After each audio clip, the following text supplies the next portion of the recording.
All right, welcome back to the Scary Value Podcast. What the fuck did I just watch? Are you saying that in a good way or a bad way? Because it's hard to tell from your tone, and I know which way you should be saying it in. Well, I would say for about 45 minutes or so, it was kind of in a bad way. But then I went to the bathroom and powdered my nose, and it was in a great way. Well, that's how you're meant to view it. I guess so. From my understanding, that is how Stephen King directed and wrote this movie. Yeah, I've heard, though, that the people that made the movie with him said that they never saw any of that, but he was drunk and hungover all the time. Really? Yeah, so I think he's misremembering. Well, that's possible. I bet you, from what I know of Stephen King, he has large chunks of his life that are probably like that. Yeah, we watched Maximum Overdrive. Bum. First time watch for me. That is incredible to me, that you had never seen Maximum Overdrive. Killer trucks, possibly from outer space. Maybe they're Transformers, but they don't transform. This is how the Transformers begin, a prequel. None of that's right. Could be. My understanding of it was that a comet, which is timely because Halley's Comet just passed by. Oh, that's right. That a comet, a slow-moving comet that was going to be in the atmosphere for 7 days. Yep.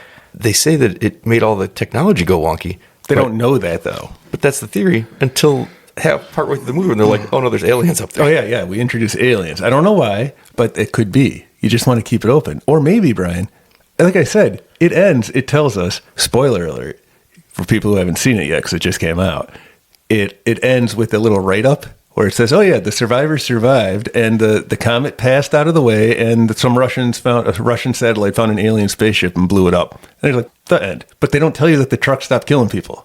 They never said that. Well, you have to assume that the trucks are either controlled by the aliens or by the, I guess it's the aliens. Although, what's the point of the comet then? I think the trucks just came alive. There is nothing that ever says I don't have to assume anything. I think that those things had nothing to do with it. Just coincidence that there was an alien spaceship and a comet passing by. But it wasn't just trucks. A sprinkler comes alive. One time when the bike came alive, a bicycle, it flipped a kid off of it when he was trying to ride away. What is and isn't a machine in this movie is fascinating. Some machines seem to keep their docile nature and like being servants to humans. Why are all the trucks going bad, but the car isn't? Yeah, I wondered that. The trucks seem to be... the cars remained civil and just docile. The trucks, they went crazy. The trucks went crazy, and Emilio Estevez is in it. Emilio Estevez. He was in that other Stephen King movie, Children of the Corn. No, he was not. Yes, he was. No, he was not. I tell you that he was, and he was. He was with the Terminator girl. It was once again Peter Horton. No, that's Who Heard a Who. No, Emilio Estevez will later go on to star in the movie Free Jack. Oh, that's such a good movie. Which leads me to my question, because we're trying to get home from 1986, where we remain, despite what you have to say, trapped. With no way out. Can we be snatched by bonejackers moments before our death and be delivered into the future? This is a tough one to test because if you're wrong, you're wrong. Yeah. So if I remember Free Jack correctly, and I always do, the way it worked was in the future, if we know the exact moment of somebody's death, yes, their life can be taken at that moment, and then their life is now in the future for somebody else to live in. So I'm going to test this. I think what we have to do is I'll write a letter. I'll just title it Free Jack, care of Bonejackers, and say Pete died on July 27th, 1986 at 4 o'clock in the afternoon, Eastern Standard Time. And then I'll shoot you in the face. Why don't we just write the letter and I'll disappear? Because they'll assume that I'm dead because you told them I would be. No, I don't think that's how it works. I think I have to kill you because they have to check the records. And then I wake up in the future? Theoretically. Now, if I remember, like somehow they transfer the brains, but Emilio woke up with his own brain and then he ran away. So I have to run away first thing, and then I got to try to get you? I don't know how any of this works. I haven't seen the movie. All right. Well, we're putting a lot on untested technology here. All right. Well, by the way, sticking random things inside a syringe and injecting it into my body did not work. I am still here, and I have never been sicker. I don't know what you're talking about. This was our theory last time. I tried to go to cryo sleep for a while. I never tried You anything. told me, Nope. Pete, put this in a syringe. You gave me a syringe, and you said, go to the park, find stuff to stick in it, and then inject yourself. I did that all week. You slept the whole week. It didn't not work. I just didn't have the proper dosage.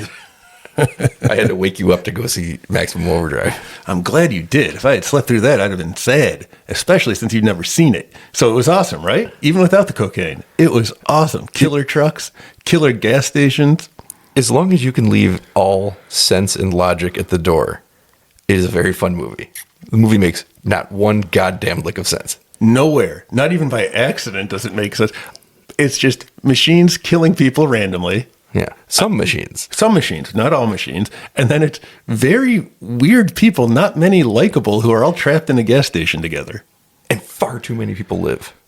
What? They get on a full boat. They got a full boat. By the way, a boat's a machine. They got a full boat. No, he says early in the movie they'll get a sailboat. Yes. Because then there's no machine part. They don't get on a sailboat. That was a motor at the That was end. a motorboat. I didn't catch that. Look at you poking logic holes in my movie. They got on a machine. I assume they sailed off to their deaths. Well, no, it says the survivors survived. I guess it does say that. It doesn't say the machine stopped killing, but the survivors survived. You needed Emilio alive, the kid, and maybe the love interest, and that's it. Why are all the truckers making it out of this place? So I'm trying to think. Who they killed was the molesty salesman, the Bible salesman. So that was fun. Yeah. Take that, God. Yeah. And the father of the child. Yes, and they killed Pat Hingle, still alive in 1986, Commissioner Gordon from future Batman movies. I don't remember. Who was he in the movie? So he plays Bubba, but he also calls everyone else Bubba. Oh, yeah. It's a movie that makes exactly that much sense. That was so confusing this time around. I swear to God, I couldn't figure out who was Bubba for a very long time. Now, I do want to give this movie a lot of credit right away, though, because it gives us a classic 80s butt shot on Emilio Estevez and another guy. Yeah. It is perfectly in framed 80s butt shot. That's check number one on what we need to look for in 80s movies. It has a big check on the Minority Report. Yep. Not only is it young Giancarlo Esposito. I didn't notice that until the credit check. I noticed it when he was on the screen. No kidding. Not only is a young Giancarlo Esposito in the arcade getting killed by an arcade machine somehow, Yep. And the cigarette machine, which malfunctioned and just gave up all its cigarettes. but it also has Frankie Faison, who plays Barney in Silence of the Lambs, running around in this movie. Who was he in Silence of the Lambs? I don't know. He was the minority. I don't remember Silence of the Lambs. He's the guy that at the hospital where Lecter is, who works for Chilton, but he's the nice guy. Oh, okay. Who tells her she's going to be fine. Wow. Yeah. Star-studded cast we got going on in this movie. No real life boobs, but we do get porno mags with boobs in them. Yes, all So it's over a the check. wall. It's a check. You're going to count that? I'm going to check. I'm going to count. I saw boobs. Did you see a boob? I saw boobs. I saw you covering your eyes. It was boobs. It's a wall of boobs that they got to really put warnings up before they just spring them on a fella. Now, this would have been 11 years to 12 years after Joe Hill committed the murders in the sand dunes. Okay. In Amity. That's probably why Stephen King was so drunk and coked up, because he was dealing with all the guilt of his 2-year-old child committing cold-blooded murder on the dunes. I think it's why he writes horror fiction. You think so? Yeah. I think he got good after. I think he just dabbled to begin with. And then after he had this occur, he was like, yep, I know how to write now. Mm-hmm. No, I was really excited when this movie started because it was produced by Dino De Laurentiis. I saw that too. Evil Dead. He produced some of my favorite movies. I don't know I know I like him. Well, he did produce Evil Dead 2 and Army of Darkness. Yep. He produced David Lynch's Dune and Blue Velvet. He produced Manhunter, speaking of Silence of the Lambs. Yep. He produced Halloween 2 and 3. And he produced The Dead Zone, I think. Another Stephen King movie. Okay. But those are some real good cheese-ish movies that I feel love. like he was involved with Hercules, The Legendary Journeys, and Xena Warrior Princess as well. Never watched those. Yeah, I did. Bruce Campbell was in that. He was Autolycus, King of the Thieves. I was excited as I was to see Dino De Laurentiis' name, knowing I was going to get some nonsense that I was going to enjoy, and I did. It then cuts to the worst-looking planet Earth I've ever seen committed to film. That was Earth. You knew what it was, like they right? filmed a poster sitting on a wall. I think that's what they did. That's a classic film trick for you people who want to really know how to like make things look good on a budget. Just take a picture of something like on your wall and then film it. So I had high, low. But then I was right back on top when the ATM machine told Stephen King to go fuck himself. Yeah, this is a movie of extremes. It takes you all over the place. Within the opening credits Oh, there was also a wall of text that I didn't read about the comet, I guess. That was pretty much it. The comet went by. Yeah, and it didn't have anything to do with the plot, apparently. No. So I don't know up and down. if that was an afterthought. Like they made the movie and they're like, well, why did they go crazy? Like, comet. And then they got to the second one and they're like, also aliens. Yeah, I don't know what happened here. I don't know how it happened either. I've been drunk a lot. This never comes out.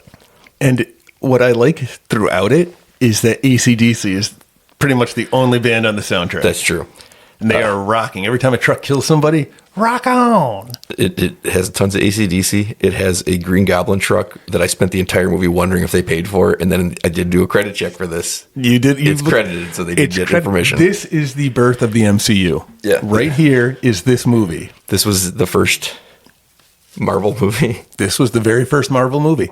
You did the credit check. You saw the deets. You saw the receipts. They had to get permission from Marvel to use the Green Goblin, which I had to stay to see because I was like, the whole movie, I was like, do you think they paid for this? I kept turning to you in the theater going, do you think they paid for this? Do you think they paid for this? See what's funny? I didn't know that it was the Green Goblin. I'm like, what is that truck? And I just sat there looking at it. What an odd choice. Right? Because it seemed like a carnival or a toy factory on the side of the truck. But then that was a Green Goblin. Yeah. I've never seen one. The only time I've ever seen a truck like that was in this movie. And I've seen lots of movies where people drive trucks. I think Patrick Swayze was Black Dog. He drove a truck. I think Large Marge drove a truck. Over the top. Over the top. That's what I was looking for. There were a lot of trucks and over the top. Truck drivers and arm wrestlers is a very tight Venn diagram. It's like a circle. It's one guy. It's Sylvester Stallone. It's Sylvester Stallone. I wonder if his kid grew up to be an arm wrestling truck driver. It's just like Rocky. He's a disappointment. You have to be a disappointment. Now, the first big scene in the movie, one of the only ones that doesn't take place at a gas station, is a pretty cool bridge sequence where people are killed by flying watermelons. The drawbridge, drawbridge, I guess, is a machine. So it starts opening up while people are trapped on it. And what are they trapped in? Cars that I guess are not machines. No, cars aren't machines. That was a truck, right? That's probably why it wasn't gravity that pulled all the watermelons out the back of it. It was a truck, so it went bad. It unleashed them. So it was in cahoots with the bridge. Commissioner Gordon's a jerk in this. Yeah, he is. But he's got an arsenal of non-machines that they can use. Oh, yeah. Man. Good thing they didn't have any machine guns or anything. Well, they do. That's the part that makes this confusing because a gun fires at them. Especially when the army truck shows up with a machine gun to fire back at them. The gun fires at them, but their guns don't turn on them. See, these are all things I don't think about when I watch this movie. It's so weird. The other thing that just stuck out to me was this movie has zero visual style. It is plant camera, shoot film, move on. It has no... Stephen King, great writer, horrible father, all established. No visual stuff. It doesn't even look like we're watching this movie in the theater, and I'm excited about watching the theater because it's a movie you've never seen. I get it. They didn't color grade this movie. It's just what does that mean? Out. You know how you make movies look good. Like you're complaining about the way it looked. All like this is a camera I left too long in the sun or something. Everything is washed out in this movie. It's so weird that they didn't just, you can do that in post. You can fix these things. And they just were like, it's done. Now, I do have a theory on this, though. Maybe the comet affected the cameras. It could have. Yeah. Maybe that was what was happening. Because, again, I don't think it had any effect on the trucks. Maybe it was cameras. Maybe it's a brilliant commentary on itself.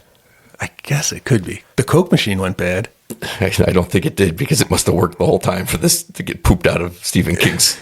That was my favorite part of the movie, I think. Was the very beginning? Was the baseball field Coke machine killing the father and then the kid just getting... How cool is that kid, though? How that kid getting run over? What? Which kid? I'm talking about the kid who... I know. But there was... the kid was run over by the... I don't know. I vaguely... What did he get run over by? It was like a steamroller. Oh, it was a steamroller in the field. See, I forgot. There's so much that happened that I forgot a child got run over. Car, not machine. Brian, this was a child getting killed, and apparently it did not affect me in any way, shape, or form. Normally, I'm bothered to the nth degree about children getting hurt or harmed in a way.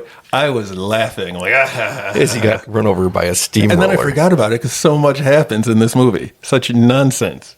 Now, Emilio Estevez's character was the only one with any kind of a backstory, is on parole. I think everyone who worked there was on parole. Because he could control them. Right. and you can pay them less, and they need to have good reports. And it's like, this Commissioner Gordon, I don't like the way he runs his city. Bubba. I don't like how he treats his bubbas. It's a bad bubba. He was a bad Bubba. There was also, I had a big problem early in the movie, and then King just abandons it, so it's fine. When the machines start attacking early in the movie, he has this musical sting that happens that is so fucking annoying. But you know when they didn't use it? When the kid was on his bike, Yeah. like on the journey. He gave up on it. Right. Well, the lawnmower comes to life, and I got scared because I wasn't ready because there was no announcement music for it. It hadn't. It didn't. Normally, it announces itself, but he tricked me, and the lawnmower came to life, and I jumped. I said, Also, that kid was probably my favorite storyline going on, and I thought it was the only thing. It's the only storyline where things are happening because you get to go around and see the city Yeah. with just here. This person died by this particular machine going crazy. Yeah. And then One person at the end, she dies because her automatic window rolls up on her. So the car is able to kill. She's hanging, like her head's hanging out the window, right. and the window's rolled Yep. up. What? But here's the thing: I don't think there's an automatic window. So I think the car could roll itself up in a handheld. I think that was one of those autoerotic asphyxiation things. She was doing other things, and it just got out of hand. I don't know. Here's the other thing I have: the gas station / diner / arcade / shower facilities / weapons dump. / weapons den. What the fuck? This took place down south. I assume that's how things true. are. That is true. Yeah, that's true. Now, They were all named Bubba. They were all named Bubba, including Yeardley Smith.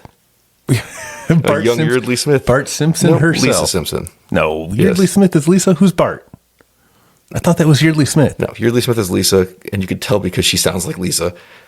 Bart is... I don't have any way of looking this up, but it's another woman. Nope, I disagree. No, I know she's Lisa because she walks around in the movie talking, and it's like, oh, that's Lisa Simpson. That was Bart. I was sitting there, that sounds a lot like Bart pretending to be Lisa. No, incorrect. Yep. That's exactly Bart pretending to be Lisa. That's what she sounds like. You're incorrect. I've seen her in something else too. What was her deal? She was in that TV show that you always like to talk about, Herman's Head. I really liked whatever show where the giant turkey dies afterwards. The mutant turkey, whatever that show was. Yeah, you can tell she's Lisa Simpson because she never shuts the fuck up throughout the whole movie, so you get Lisa Simpson voice or something. Then why- She talks nonstop. Yeah, she keeps saying, "Don't have a cow, man." And cowabunga, dude. Like when the truck comes to get her, she's like, "Cowabunga, dude, we got to get out of here." And then they skateboarded away. Her and her husband? I think somebody did say eat my shorts in this movie, to be honest. That was her. Totally her. I don't think she's the one who said it. No, the trucks trap them in this gas station Yes. for reasons I'll never understand. Because I don't know. Because they realize they need somebody to start refilling them, right? But aren't gas stations machines? I don't know. That's what I'm saying. The gas pump literally turns itself on to blow up in a guy's face.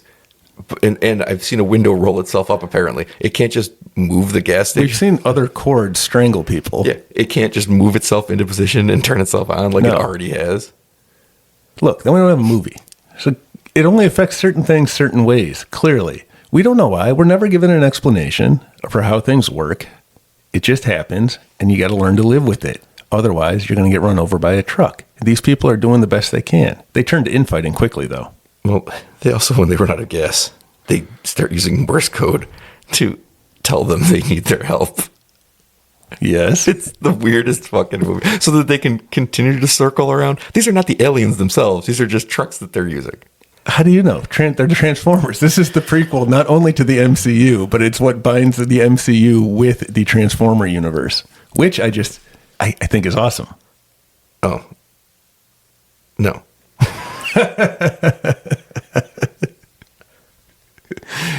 Transformers and Marvel people. I think it's good stuff. This movie had perhaps the greatest performance I've ever seen in a movie by the waitress.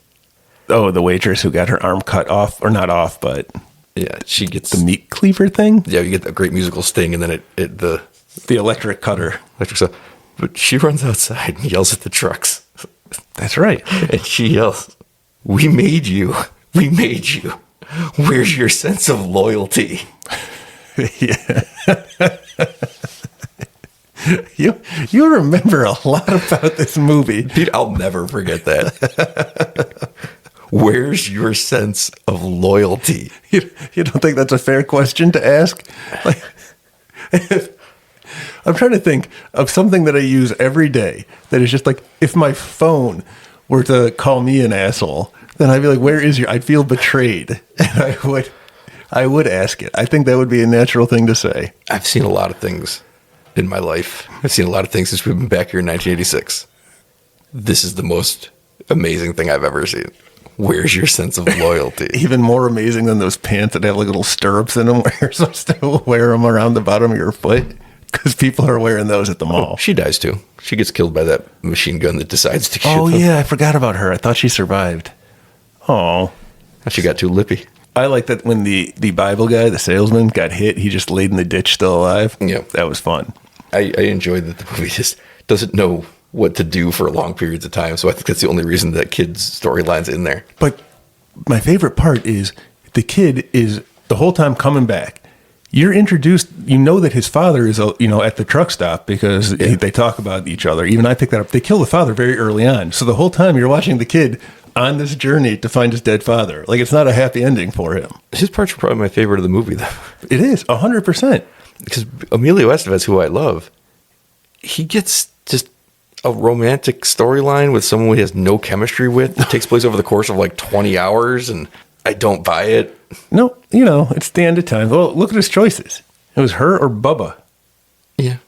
Was she named Bubba too? I think as a newcomer. Everyone's name is Bubba. He also had Giancarlo Esposito's body. Weren't they piling up bodies in like a cooler for a while? Bubba kept telling the other Bubbas to go like put it somewhere. That was like his only word. He'd end every sentence with, yeah, Bubba. And I'm like, but you're Bubba. Maybe. Is this a Hodor? I think it is a Hodor situation. Bubba. Bubba. No, I don't know why Stephen King decided to direct this movie. I do know why he never directed another one. But I don't think you can just blame this on drugs. This seems like since we've been back here in the land of 1986, every movie we see has that fun factor and that nonsense, and this is right there with it. There is nothing. Oh, I enjoyed the shit out of the movie. Whew, I was worried there for a minute. It is a disaster. Oh, absolutely. And holy cow. A disaster you expect from someone perhaps with no directorial experience. That I'll understand. He's a world famous writer known for wielding tales and structure and stories. And he had like an 8 giant book long series. And this is the most nonsense bullshit that doesn't make sense or add up in 90 minutes I've ever seen. Well, Brian, you don't know a lot about you don't know a lot about film. No, that's true. So that's true. You probably don't know this, but writing a book and writing a screenplay are two really different things, and it's really, really hard to do that because stories and there's something called acts and stuff in a movie. Where the acts were. There's usually 3, sometimes 5, and sometimes they have chapters, but you like mix it up. Not like a story that just has chapters like a normal thing should. It's all different in film, and you have to be in school for a lot of years and learn a lot of things before you know stuff like that. So maybe we should be careful with our criticism. Well, I don't like to read, as you know. Oh, I know. But I am curious to read his short story of this, because does it make any sense? Fuck, I don't remember. I don't think it does. I think it's more tied to the comet. Don't quote me on it, but I believe this movie gave up on the comet. Oh, yeah, this one. Oh, fuck, no. Shit. Where do I find these books? I got to go to a bookstore. Field trip. Well, there's bookstores at the mall. You haven't happened by the mall? I haven't doing your shifts at the Orange Julius you think I don't know about? I'm saving it up because I've been to the library because I wanted to show off my Dewey Decimal knowledge, but turns out everyone knows it. So that was just a waste of my time. No one was impressed. And I haven't gone to the bookstore because it's a B. Dalton, and then there's a Walden on the other side of the mall. Yeah. And I remember, I think I was a Walden Books guy, but now that we're back here, maybe I can do it different, like walk down that other path and see what life would be like as a B. Dalton guy. I don't think it makes any difference. Well, you can't do that because you can't change the past. I keep telling you this over and over again. How is it changing the past if you buy a copy of, I don't know, what was this one in? It was probably Skeleton Crew or something. But I'd be a B. Dalton guy. That's completely different. Who knows what choices I would make? No. I don't particularly like remakes. I don't have a thing against them. But shouldn't this movie get a remake? Like, of all movies, because of how many things it fundamentally does wrong that you could just fix. Like, for example, creating a lore and sticking to it. You could make a cheesy kind of fun, over the top 80s thrill ride movie out of this, but one that makes some sense. Right. I'm going to argue here that I don't think there's a way that it makes sense. I think that it needs to be this way. Otherwise, you will, like all these flaws you're pointing out, you can explain away by, wow, what a mess. If it was somebody put time into it, these flaws would still be there. There's no way to get rid of them. That is what I suppose to you. I think I'd like to see Christopher Nolan make Maximum Overdrive, and then he can layer in his different perspectives. You can have it from the perspective of the aliens, and time moves differently. I'm going to go with the Michael Bay. And Cillian Murphy will be there. Michael Bay's, we can have a Shia LaBeouf and a Megan Fox. Yeah. I think they should both make it, and they should compete at the box office together. Michael Bay's Maximum Overdrive, and Christopher Nolan's Maximum Overdrive. Michael Bay's will just be called Max Overdrive. Give me a David Lynch Maximum Overdrive too while we're at it. That would be fun. And a Werner Herzog Maximum Overdrive. Notorious hater of nature. He does hate nature. I don't know much about him, but I know he hates nature. He'll side with the machines. Of course. So his movie, this would be actually kind of fun. This should be an experiment everybody does. Everybody gets like the same budget as Stephen King used, prorated out. Okay. Do you have to stay within the parameters of the story, or can you just I'm going to make Citizen Kane and call it Maximum Overdrive? Everybody gets the same script, and it's this script. Okay. So they have the script, but it's up to them to choose how to shoot it. Yes. Okay. I want to see how different these things would look. I just undid the entire purpose of making it good. You know what's going to be weird? The David Lynch one is going to be the most coherent. Who do you think would make the best one? I think that Lynch, because he's so weird, he'll be given this and it'll make sense. Everyone else will try to make sense of it and it will be chaos. It's true, but I think Werner Herzog's would be very fascinating to watch. Only because we're going to be on the truck side. That's what I mean. Right. I think that would be great. Everyone else going with the humans. And I still think the sequel, I don't think it should be remade. I think it's a sequel. I think it's still going on. It's still happening, so you can keep the story going. The comet can come back. I don't think you're hung up on the comet and the alien. Because the text was about the comet. And then at one point, the sky turns green for some reason, because that's something that happens when a comet passes by. Yeah, and the love interest goes, they say it's the comet. And I'm like, I haven't given no other information. And then 2 scenes later, they're like, it's aliens. Like, what? Where did these aliens come from? Brian, I, a long time ago, watched a movie called The Crow. And at the beginning of The Crow, they put some text on the screen that had nothing to do with the rest of the movie. This will make you so happy. I saw something before we time traveled back, and I don't remember what it was. I'm so happy right now. You were right. But it was like a thing that had to happen a year later, and it opened with the text 51 weeks later. It is. So it was set ahead of time so that they could, and I don't remember what the fuck I watched. I guarantee you it came after The Crow. It was a movie that came after whatever year The Crow came out in. 100% it did. I don't remember what it was, but it opened with 51 weeks later because it had to be set before the year mark. Somebody watched The Crow and said, well, this is not fucking right. Like, now I'm wondering if I dreamed that, because it seems like it's just a response to your nonsense. But I did. Oh, man. Well, this is just something we're going to have to keep our eyes out as these movies get released, as we time travel slowly back to our proper time. Was that real? Did that happen? I can't remember now. Plus, my brain is time traveled, so it's all messed up now. It is hard. And I'll be honest, a lot of cocaine. It is really hard to think. I'm not going to lie. I don't know if it's time travel or something, but man, it's getting tough. It is. I think it's the time travel. And also, we're getting old. No, we're not. I'm like 20 years younger. 30 years younger. 38 years younger. I'm 38 years younger. Well, I was going to say, spring chicken. Your birthday passed. It did? Yeah, but it also, is that technically your 45th, or was this just your 7th birthday again? If it's my 7th birthday, then I don't know what Kitty's parents were so angry about when I kept trying to come around and ask Kitty questions. Didn't go back, did you? Well, I need to find this hat, Brian. I don't know any other options. I don't know how else to investigate things. There's no internet. The Dewey Decimal System failed me because it just tells you stuff that's already been written. It's not like new stuff. So I went back. They were still mad, and they still chased me away. Next time, I'm going to tell them that I'm 7. It's like, hey, guys, I'm 7. That's going to make it way better. Well, now that I have this information, I can try. It's okay. I'm 7. I just got to ask my wife some questions. She's my wife, and I'm 7. Yeah. We're going to go out for a little while, okay? We're going to go to B. Dalton Books. We're going to start our new life as B. Dalton booksellers people. Oh, no. And everything's cool. Yeah, I'll drive. It's fine. Now, Pete, I did stay for the credits. So Did did you? you know what I saw? No, because I was busy taking notes.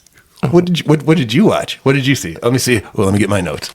Well, you've already stolen my Giancarlo Esposito news because I didn't know that you stole my Marvel truck tie-in because I didn't know until the credits.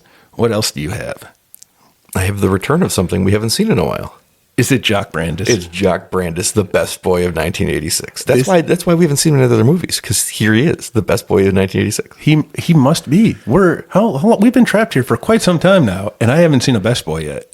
Yeah, we have been here. It is July, the end of July. We've been here from the beginning of 1986. We're living full 7 months. And there's not nary a Best Boy to be seen. And no end in sight to our plight. No. I don't. What was our plan now? To hang out for comments? I'm going to kill you.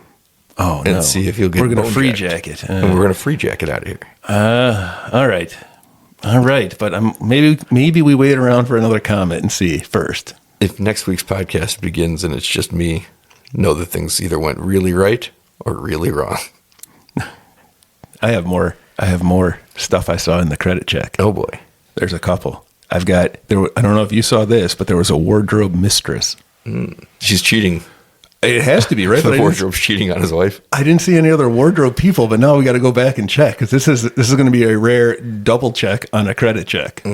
A double check credit check, 2-take, $5 foot long. $5 foot long. Did I ever bring up that somebody pointed out that the $5 foot long was the worst idea in history because they basically told everybody that would ever want to eat at Subway that their food was worth exactly $5 and paying more for it was something that you shouldn't do. So that's true. They've suffered immensely. That's very true. The end of the $5 foot long. I got really mad when they raised the price on the $5. You're going to pay $12 for this shit? I don't think so. Remember Arby's used to have 5 for $5.55? Yeah, we've been over this. How it changed. They should have 5 for $5 way back in the day. Oh yeah, it was 5 for $5. Then it was $5.55. Then it was 4 for $5.55. Then it was 2 for $5. Then they were just making up numbers. And then they 3 just for $8 $7 a piece. Yeah, I don't know how that works. But the last thing I had was weirdly, for some reason, Bridgestone Tire got a special thanks. Well, there's a lot of tires out there. Yeah, there were a lot, and not like car industries or anything like that. Just Bridgestone Tire, really. And they had that movie that came out sometime in the aughts, Rubber, where that tire goes crazy and kills people. That's a French movie. Is it? Mm-hmm. Well, that makes sense that the tire doesn't It's talk. pronounced Robert. And it doesn't talk 'cause it's a mime. As near as I can tell, all mimes are French. All mimes are French. Yeah, okay, then I was correct. You can't tell that, though, because they don't talk. No, but we know you they're French. You have to check their passports. I also think that most French people wear those black and white outfits with stripes. I think all French people wear mime costumes. Yes. And I guess by the rule of And they eat costume, baguettes. And they eat baguettes and they wear them as hats. And they all live next to the Eiffel Tower. And they are all referees. And they like cheese. Yeah, that's France. Yeah, I've been there. The Louvre. Oh, is that a dream? Fuck. Man. How'd I get there? I don't fly. I don't know. We'll find out. 51 weeks later, what was it? That is genius is what that is. All right, so that was my credit check. There was some good stuff in these credits. Best Boy is the most exciting thing, obviously. Obviously. Because we haven't had one in so long. No. Good old Best Boys. Good old Jock. Again, it explains why there hasn't been one. This is the Best Boy of 1986. Yep. And And a cool name.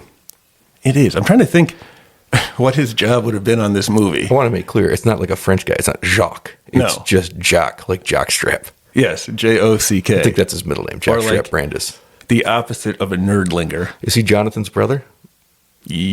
Oh no, it's Jonathan Brandis is still alive. in 1986. Good for him. Him and Pat Hengler hanging out. I hope they do for You many know who's more not years. alive in 1986, unfortunately? Unfortunately, so somebody I would want to be alive. Yeah, the woman Joe Hill murdered at the age of 2.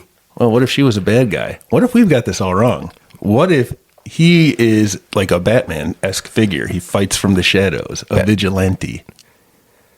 And she was up to no good. Well, I don't know how much you know about the character of Batman, but murder is not actually one of his things that he does. I remember back in the day seeing those Golden Era ones where he's snapping bitches' necks all over the place.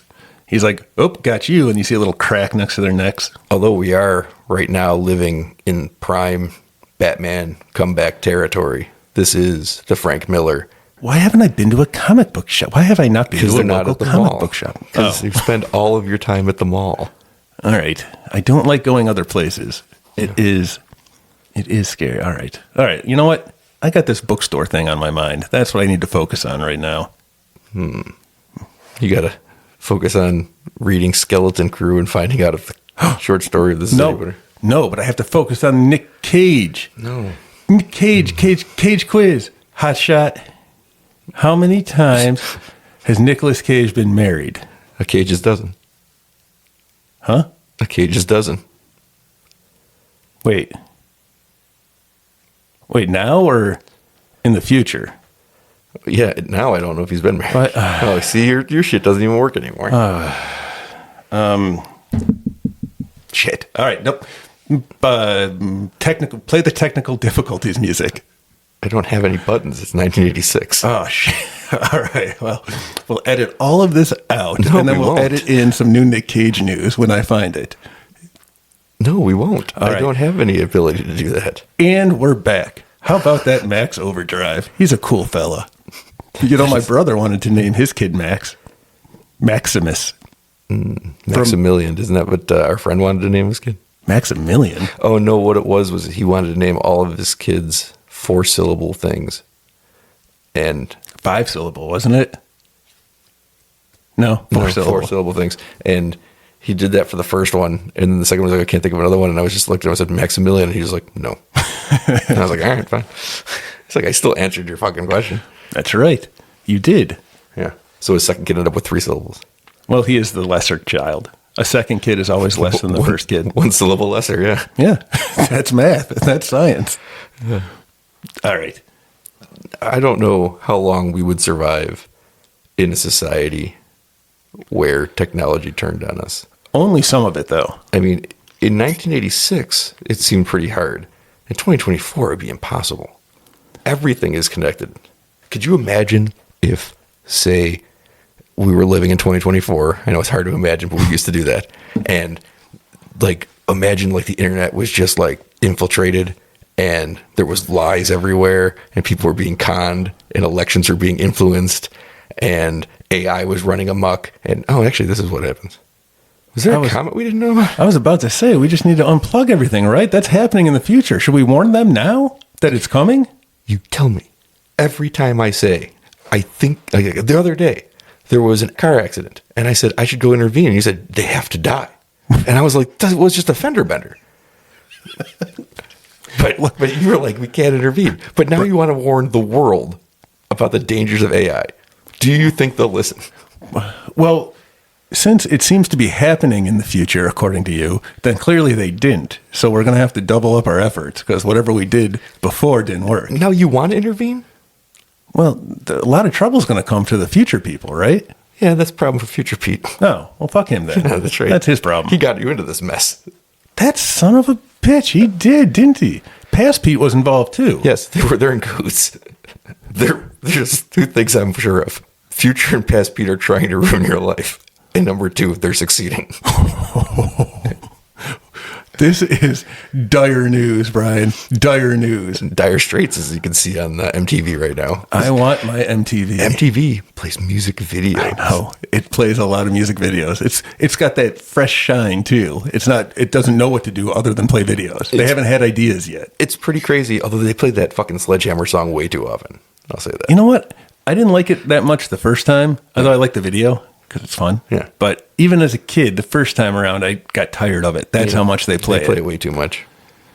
I feel like they didn't play it very much. They finally gave up in the 2010s somewhere, and I didn't hear it as often. Or maybe I just stopped listening to the radio. I think it was like the early 90s when grunge hit and everybody just kind of shifted their stuff. And then it kind of shifted back after grunge died almost immediately. Yeah, it did. I want to be out of here before it comes back. I gotta be honest with you. I love Pearl Jam, but I can't listen to people think Nirvana's good again. I can't do it. I can't go through this twice.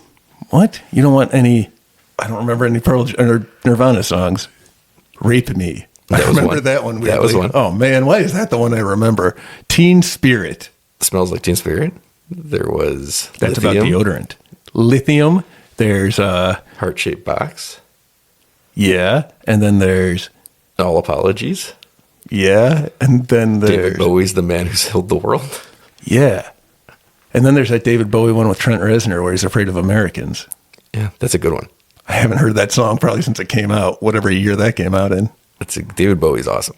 And still alive in 1986. Heck yeah. Kurt Cobain, still alive in 1986. Okay.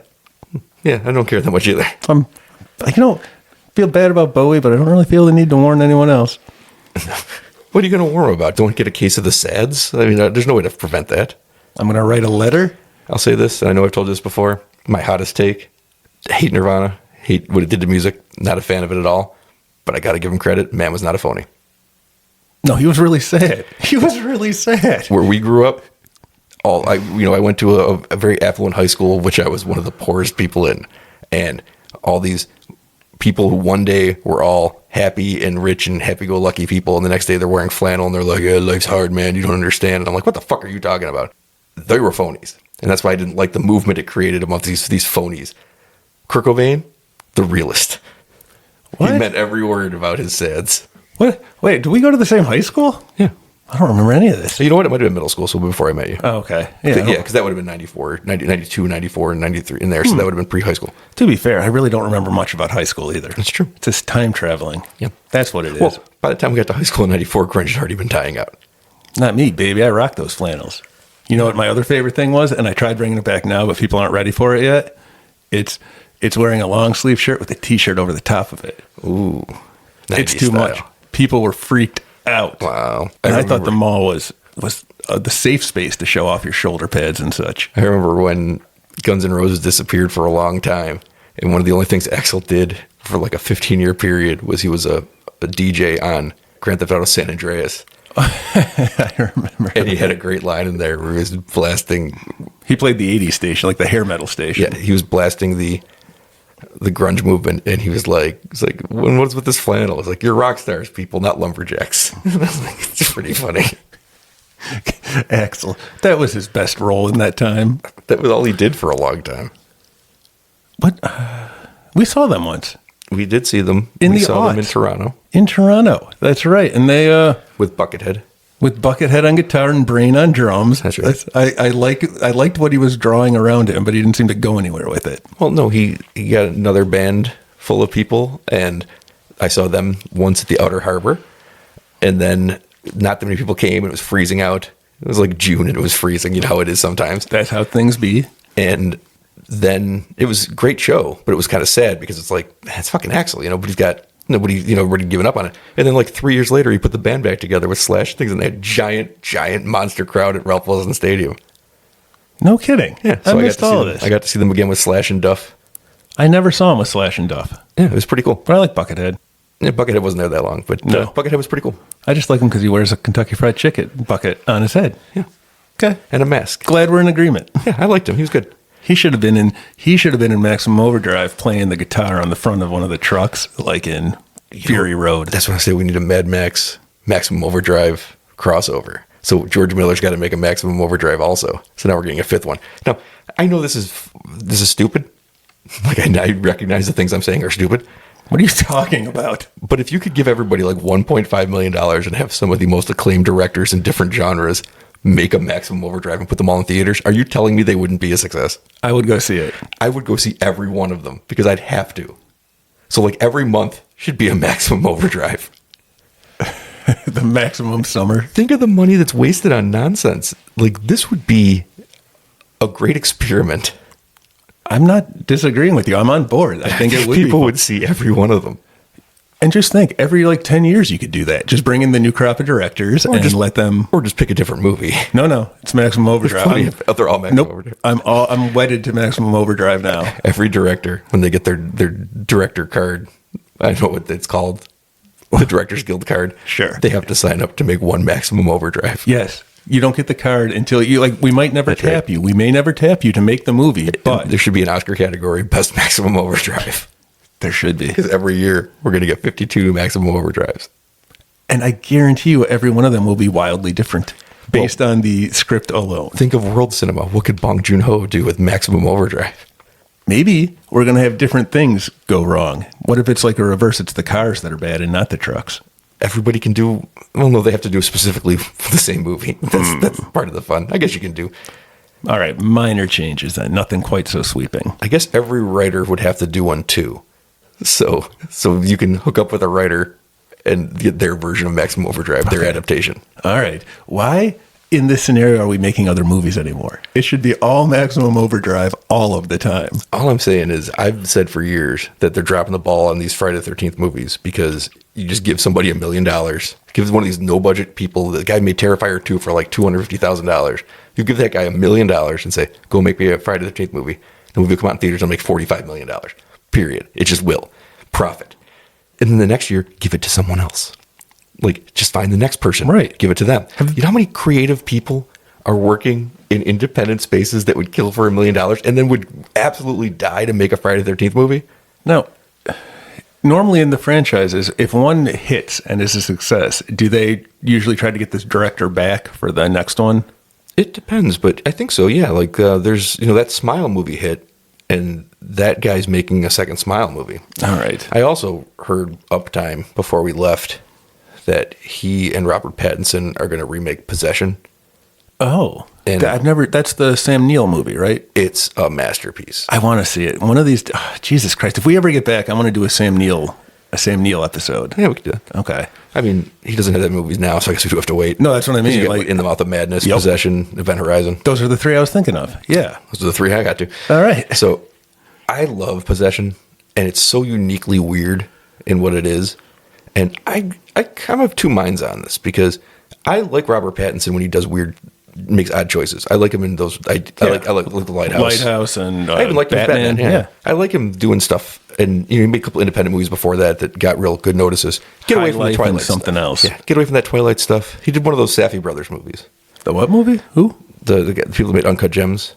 Oh, I heard that was good. Yeah, he made one of those. He's, really interesting actor, and I like when he takes interesting roles. And there's one thing I'll say about Possession is that would be an interesting role. It didn't say that he was starring in it; it says he's producing it, but I think he's starring in it. Okay.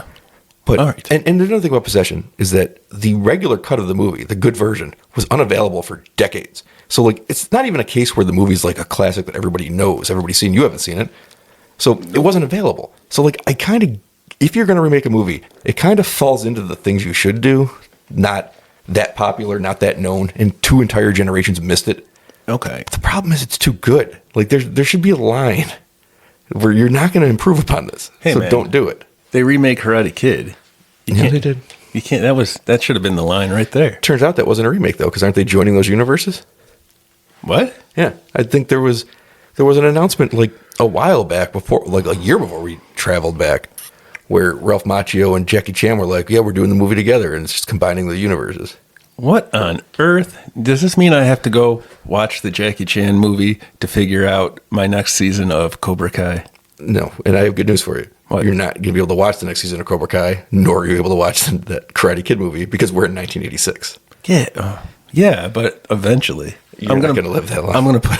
I'm 7 years old. I don't know if you've been listening. I still bet against it. I've got a lot of life in front of me. I know it worked out for you once. I think the odds of that happening twice are very low. Well, that's why I'm afraid to go to B. Dalton Booksellers, Brian. Especially when the comet comes back and the aliens are hiding behind the comet and they make all the technology turn against you. Isn't a spy satellite also technology and a machine? No. Oh, okay. No. Only a sprinkler and trucks. And a lawnmower. And one gun. And And one a gun. steamroller. And a Coke machine. And a Coke machine. That Coke machine was my favorite. It's right there in the title. Maximum Overdrive? No Coke. That's how this movie got made. Ow. Bonked my head on the microphone. It's turning against you already. It's turning evil, Brian. We need to kill it now. Run! Run! All right. I don't have anything else to say about this movie other than everyone should experience it once. Every director should have to be forced to make it once too. That is I think that's- quite the takeaway from this movie. Everyone needs to see it once. No more once. But then they all have to make movies about it. I think that every director having to make it is the best idea we've ever come up with because I know it would make a lot of people money, especially if you kept this budget low. I'm kind of fond of this idea. Too bad we can't tell anybody because that would ruin the time stream. That's true. So we'll just have to keep this secret till we get back. Now we got to live in a world without 52 Maximum Overdrives a year from different directors. But just think, whenever we get back, we can introduce it. The world will not be ready. I just want to go sit at the movie theater in 2024 watch like Alien Romulus, probably really enjoy it and go, boy, I cannot wait to see Fede Alvarez's Maximum Overdrive next year. I can't wait to sit in a theater in 2642 and watch a movie that I don't even have to leave my house for. So I don't know why I'm in a movie theater, but it's all taking place in my brain, behind my eyes, and I'm sleeping, and it's a dream. 51 weeks later. I don't know if that was real or not. I can't figure it out now. All right. I think this movie might be the problem with my brain now. Not the time travel, not the cocaine. That's probably the cocaine. But I wonder when the problems did start. I can't deny that Maximum Overdrive changes a man. mine started right around the time that comet started passing by Earth. Yeah, 7 days or 13 days or 7 days. those aliens, man, and those comets. Well, do you want to know what we're going to be up to next? What if I said no? I would turn off the podcast like I always do. This is not the first time you would have ended it like that. Tell you what, tell me half of what we're up to next. Okay.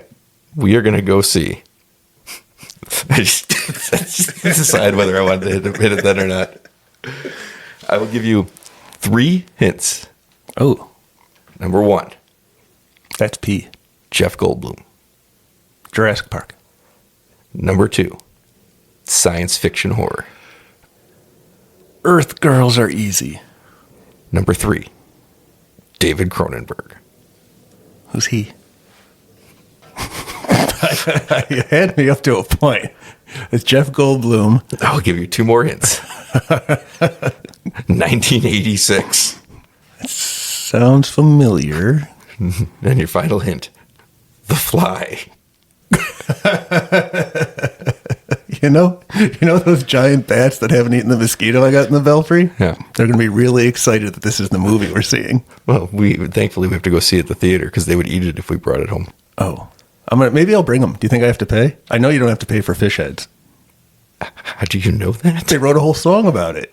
Oh, roly poly fish heads? Yeah, you can take a fish head to the movie. You don't even have to pay to get him in. Well, I'm excited to see The Fly. All right, The Fly. In the theater. Superfly. I want to see Superfly.